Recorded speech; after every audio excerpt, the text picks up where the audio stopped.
All right, now I'm back. Before I was so rudely interrupted, we were speaking about um, what you need to close, and just to get to be pre-approved.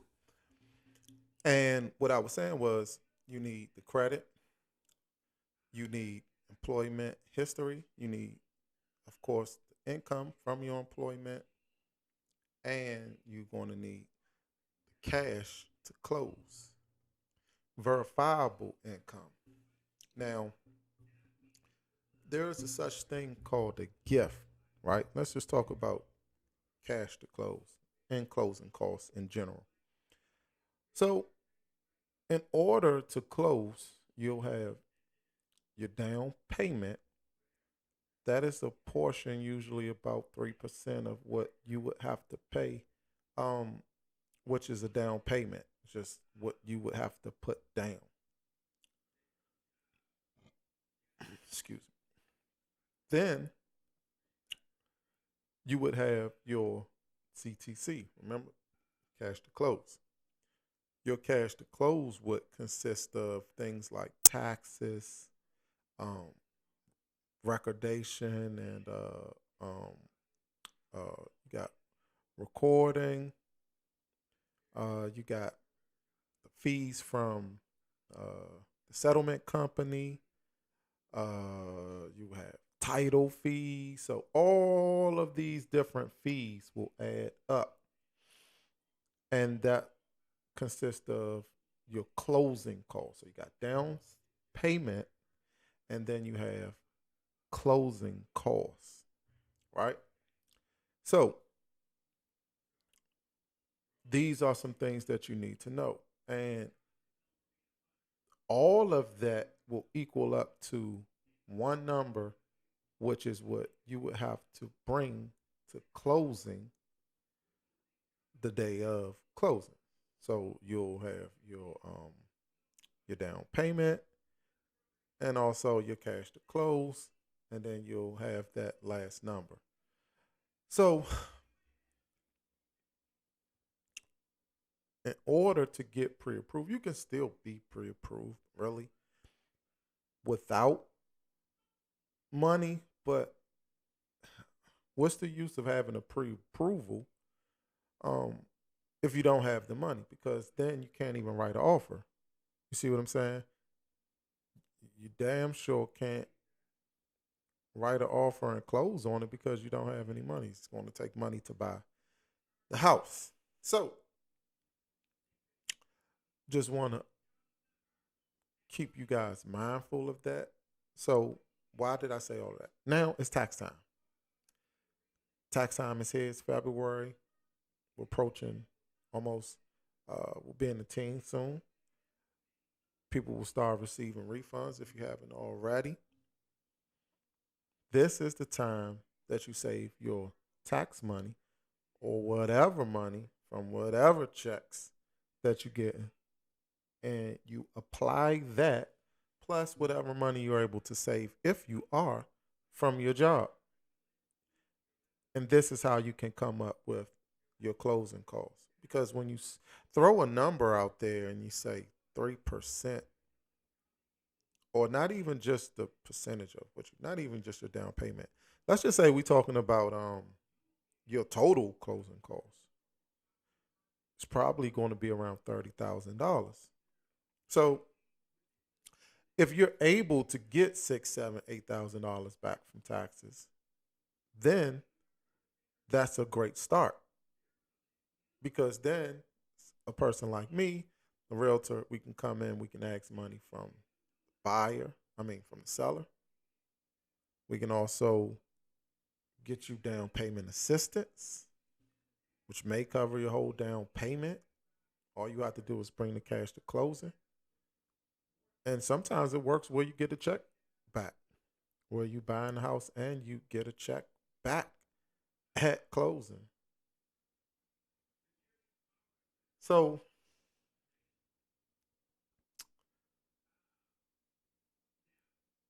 I want everyone to just think about what it is that you're doing, your way of saving, your method. When are you going to strike? When the iron's hot, when you get your taxes, whatever little lump sum of money that you may get, or are you just going to wait it out? You can do that too. And there's nothing wrong with that whatsoever.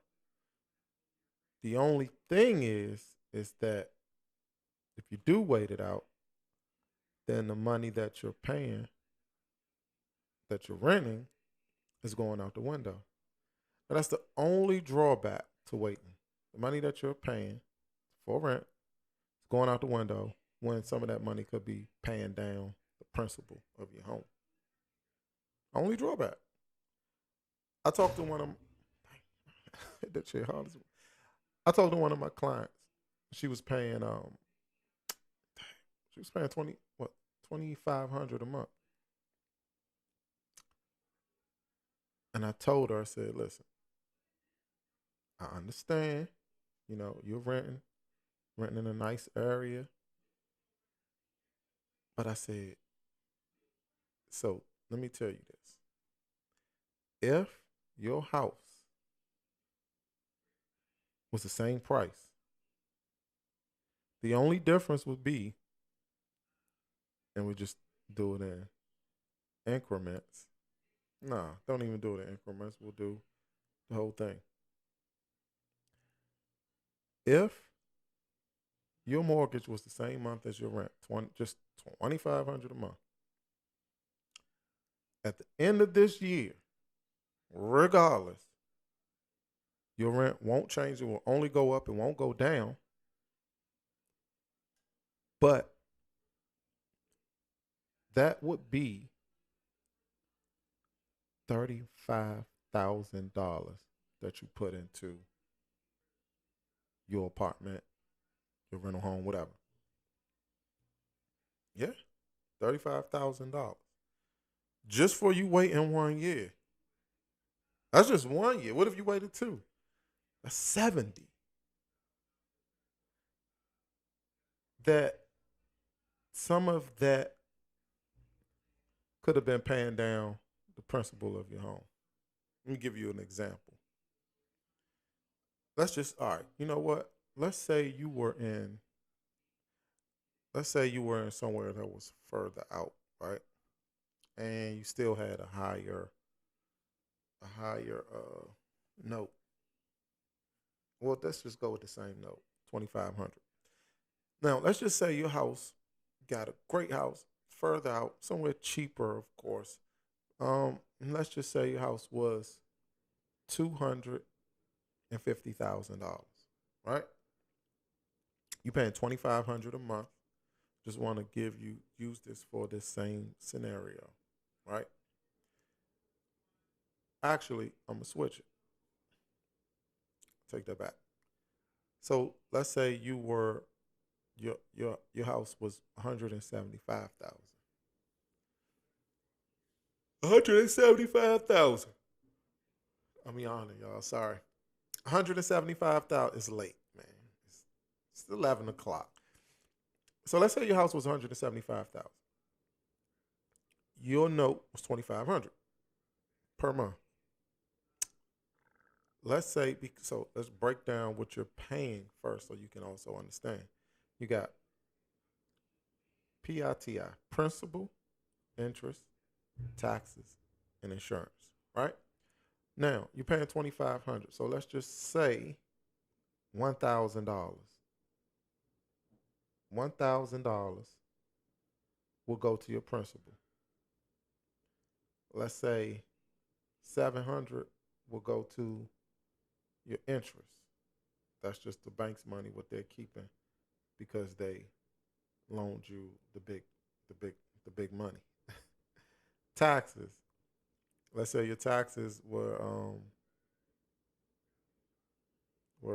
350. Let's just break it down, 350 and 350, because it's only what I said, 1,750 or 1,750. So you only got 750 left. So let's say it's 375 and 375 for your taxes and insurance. Now, The principal, remember, this is what is that's what is actually going towards the cost of your home. The whole 2,500 of your mortgage or whatever you paying is not going towards the cost of your home. It's broken down into principal, insurance, principal, interest, taxes, and insurance. Now you also have PMI, which is private mortgage insurance, and that's just something else. Uh, so I'm looking at something.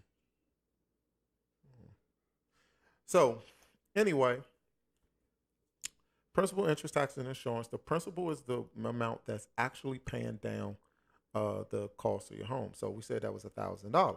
So you got a house that is 175,000. I'll make it 174 just for this example. Your house is $174,000, right? Now, once you, well, it goes a little deeper, but I don't want to go too deep. 174,000, and that is after you pay whatever down your down payment and all of that stuff, right? So let's just say you had the house. Let's do 5 years because people rent for 5 years. We'll do 5 year increment. You bought your house 5 years ago, and then versus someone that's renting and bought their house 5 years ago, right? So we have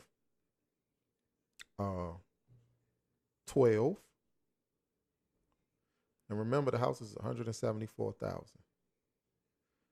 $1,000 is going um to pay down your mortgage times 5. In 5 years, you would have paid down your house $50,000 in 5 years, and that's just because you lived there. You're not just paying down the mortgage; you're also living there. You're utilizing it. You're resting your head. This is your home. Now, your house was 174,000 minus 50. In 5 years, you only owe $124,000 on your home. Versus the person that rented or that was waiting for the right time or whatever. Now they have put $50,000 into their rental apartment or rental home. Who's the real winner? Just think about it. Is it the person that paid down their home even with the high interest? They now have. Now remember, house was once the house was 174. We said over a 5 year increment, your house could, because all houses appreciate, your house could now be worth 200,000. So if your house is worth 200,000, you paid it down to 124. You now got $76,000 in equity in your home. That's the difference. That's the real difference from waiting and striking while the iron's hot. You can pull some of that money out, start a business. You can pull some of that money out, the equity of your home, fix your home up to your liking. You can do whatever you want to do. Go on a trip. I mean, all from your house. These are ways that your house can give back to you as long as you treat it well and put money into it and not run it down to the ground. It's always, that's why they call a house an investment. And you won't get the same luxuries when you rent. And that's it. That's today's lesson, guys. Listen, I ain't gonna go too far with y'all. I ain't gonna do too much. That's today's lesson. And take from it what you will. I hope you learned something from this. Um, come here and we try to drop gems for everyone. You pick those gems up and do with it what you will. And here's the outro. DJ, run that track.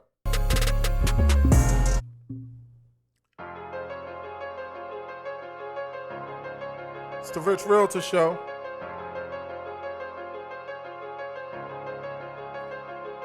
I mean, we just gonna tell it to you how it is. It's a good market out here. It's a good market for me, man. It may be tough for others. What goes up must come down. What goes down will rise again. Understand that. It's never just a sweet path to anything. Anything that's worth having is not going to be easy because it's worth having. I'm everybody's realtor. It's me, Keyshawn Robinson, the Rich Realtor. You know my slogan, don't call me a realtor without calling me rich. Again, take the knowledge, take the gems, pick them up, put them in your pocket, take them with you. Do what you will. But just make sure you got it. From me, legend for legend. We got the legend. Bob Marley. We also got the legend, the Rich Realtor. You know what it is. All of this for free, man. I'm not getting paid a dime. But I'm here to get you motivated. You have to be motivated. You won't do anything if you're not motivated to do so. You ain't even getting up out the bed if you're not motivated enough. You'll just lay back down, I promise. But it's me, Keyshawn Robinson, the Rich Realtor. Best realtor in the world. Best landlord in the world. Best fix and flipper in the world. Let's go! You know how we do it. I told you I'm gonna get you motivated. Play this at the gym. Play this while you walk into your car. Play this anywhere when you feel unmotivated. You just put me on. And I'm gonna get you right. I'm gonna get you up. I'm gonna get you up and at 'em. You be running like Speedy Gonzalez in no time. It's me, Keyshawn Robinson, the Rich Realtor. You can find me at KeyshawnRobinson.SamsonProperties.net. Thank you guys for watching my show again. Again, we have a great, amazing show. And again, just thank you again. Just you pay me with your eyes. Remember that.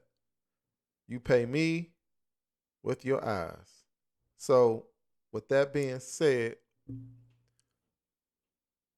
Chapter 1. whoa, what we got going on here, y'all? The show is all over the place. But thank you. Take from this what you will. Thank you. And take 2023, grab it by the horns, tackle it, and claim your home this year. I'm out.